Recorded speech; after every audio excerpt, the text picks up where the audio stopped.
Kalil Wheeler-Weaver didn't strike most people as a cold-blooded killer. Clean-cut and well-dressed, he nevertheless had a deeply hidden dark side. Even though he hardly fit the profile of a serial killer. He worked as a security guard at a grocery store called the ShopRite in the Union area, and had aspirations to become a police officer. The 20-year-old grew up around several relatives in local police departments. One was reportedly living with him when the murders occurred. Kalil Wheeler-Weaver's first victim was 19-year-old Robin West. At first, they didn't panic that she was gone. Robin sometimes did that. She'd disappear for a day, maybe two, rarely longer. She was a fierce teenager who brought her family happiness and heartache in equal measure. But her birthday was coming, and this one, her 20th, would be a milestone. She'd bought a lacy white dress to mark the occasion and modeled it on social media. Then she vanished. Her family texted and repeatedly called, with no answer. After a week passed by, they reported her missing. Firefighters battling a blaze on September 1st, at an abandoned house in North Jersey, found a body burned beyond recognition. Robin laid in the morgue unidentified for almost 2 weeks before dental records confirmed it was her. But that gruesome discovery was just the start of the family's anguish. Investigators would soon tell them that Robin was the first victim of a serial killer. He'd attack 4 women in Jersey during a murderous 3-month spree, leaving 3 of them dead. His next known victim being 33-year-old Joanne Brown. She was last seen on October 22nd, driving a blue Dodge Caravan that later turned up abandoned in Orange County. The last time she was seen alive was on October 22nd, with Weaver. She wasn't seen again until December 5th, when a contractor found her body in an abandoned house.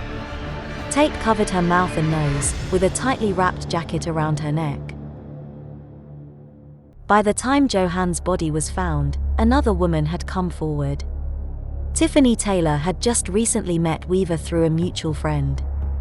They played video games and hung out at his house on several occasions. Weaver began to ask Taylor for sex, but she always refused because he was too young. The constant texts and calls kept coming, and Taylor eventually agreed. Unknown to Wheeler-Weaver, she planned to rob him and leave. In April 2016, Taylor made plans to meet at his house. After paying her $200, she said she had to quickly grab something from her car, then didn't return. About 6 months later, Tiffany began to receive texts from a number she didn't know. The man on the other line would proposition her for sex, in exchange for income. At the time, she was pregnant with a second child and working odd jobs at the Ritz Motel to barely make ends meet. So, Taylor eventually agreed to meet at a motel. She didn't go alone, but her friend waited for her in the motel, as Taylor and Weaver made the exchange in her friend's car. The stranger wore a ski mask, black gloves, and an oversized sweatshirt. But she didn't think his clothes were strange considering the chilly weather. He asked that she pull over. And as soon as she put the car in park, she lost consciousness. When Taylor woke up, she found herself handcuffed in the back of the car, being sexually and physically assaulted. But Taylor's hard life taught her to think quickly and hatch a plan to get out of dangerous situations. So, she started talking. She had forgotten her phone back at the Ritz Motel, which would connect him to her murder. Suddenly frightened by the prospect, he jumped in the front seat and started the car. When they made it back to the motel room, she kicked the door, and her friend immediately came to open it. Taylor ran inside, slamming the door behind her and locked Wheeler out. Finally safe, she told the police everything and she had proof of the attack. But the cops couldn't be bothered and instead threatened to arrest her for prostitution. 1 week later, Weaver would claim the life of his final victim. 20-year-old Sarah Butler was home for Thanksgiving when she met Weaver on Tagged, a social media app. The two had planned to go out before, but Butler decided against it. When Wheeler-Weaver offered her $500 in exchange for pleasure, she agreed. Sarah told her mother she was going to meet a friend and borrowed her van.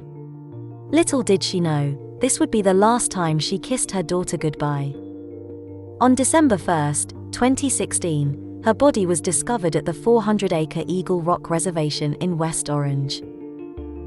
Thankfully, her sister knew the password to all her social media platforms and could find the last person she met up with before she vanished and wound up dead.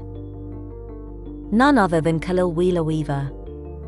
After she disappeared, her friends and family created a fake profile on the tagged app, using the promise of sex to allure Weaver into an in-person meetup. When he arrived, he found himself face-to-face with the police.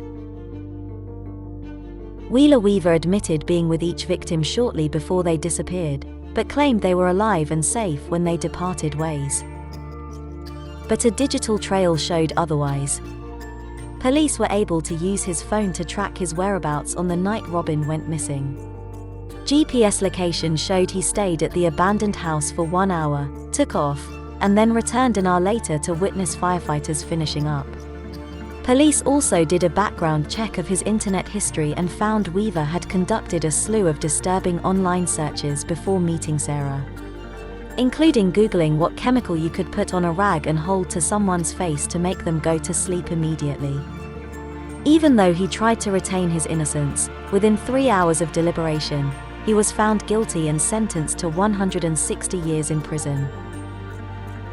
Please click the subscribe button so you can keep up to date with my channel.